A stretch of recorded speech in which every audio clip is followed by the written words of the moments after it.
Signing up your child for sleepaway camp is a really big decision. And while sleepaway camp could be a wonderful experience for your child where they can thrive and have fun, before signing them up, it's really important to make sure that they're sleep ready for overnight camp. So how do you know that they're ready?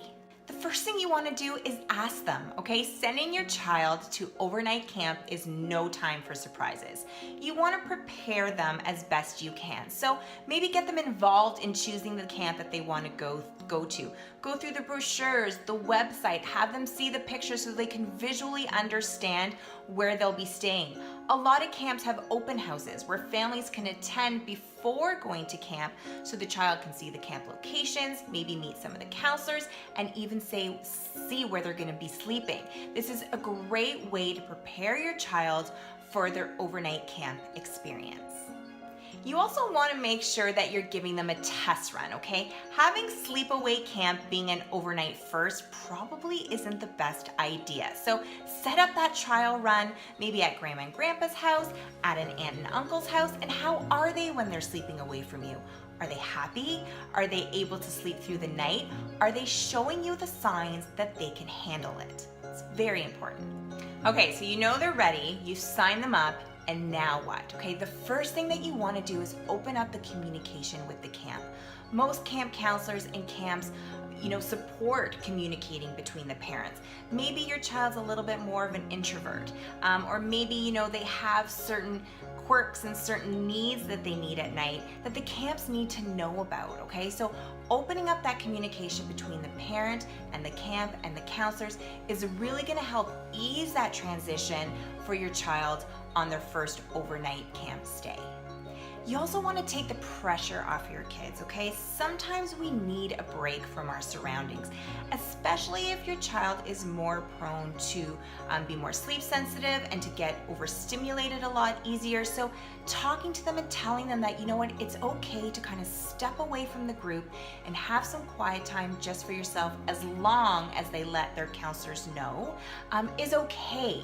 Listen, they're at camp, their routine is gonna be different than what they do at home. They're probably gonna be having less sleep, so having those quiet periods throughout the day might be needed for your child. So allowing them to take those breaks, but also allowing them to know that they're able to take those breaks, provided they communicate with the counselors that are watching them, is okay. And most importantly, you have to prepare your kids to cohabitate, okay? So you have to understand your child, who probably is used to sleeping in their own room, is now gonna be in a sleep environment and in a living space with maybe 6 to 8 campers. So they need to learn how to take care of their own belongings, how to organize their own belongings so that it's in their own space and not in another camper's space. And a great tip is that if your child has to go to the bathroom at night, to pack away a flashlight and to teach them even how to use a flashlight, so they're able to light their way to those middle of the night bathroom breaks that they may need.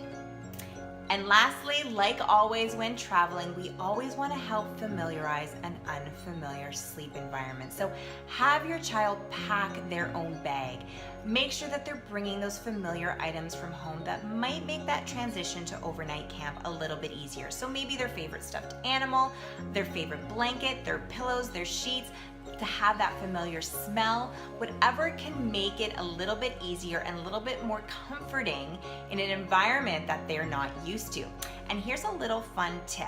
Pack away some family pictures and sneak it into their bags, maybe some family pictures, a little bedtime care package that has some little bedtime notes that your little ones can read before they go to bed. This can really help with some of those bouts of homesickness that your child might feel throughout their stay at camp. And the rest is up to you, mom and dad. Listen, this is a big transition for you too. And it's really important that your own anxieties about your child going to overnight camp isn't now becoming an obstacle for your kid. So you have to let it go, prepare yourself for the best that you can, and then enjoy the newfound freedom that your child's gonna enjoy and that you're gonna enjoy as well. Hi, it's Alana McGinn here. Thanks so much for watching Goodnight Sleep TV. If you would like any more information on Goodnight Sleep Site or how to work with a Goodnight consultant, you can head over to goodnightsleepsite.com Or follow us on social or subscribe to our YouTube channel on all the links below. Thanks so much, guys. I hope everybody has a good night.